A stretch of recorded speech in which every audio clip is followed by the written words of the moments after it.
an address by the Prime Minister of the Islamic Republic of Pakistan, His Excellency Imran Khan.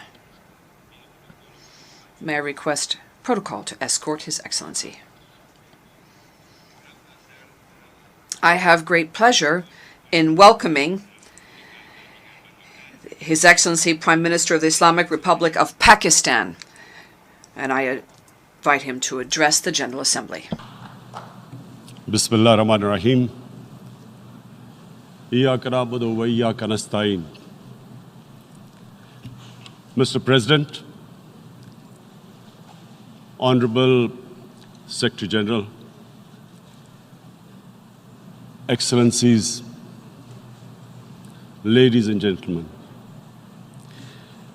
I feel honored today to represent my country at this forum of world leaders, where we have a chance to discuss problems that the world is facing.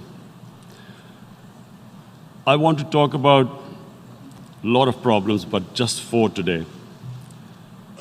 And I especially came to this forum despite a difficult time in my country, facing challenges.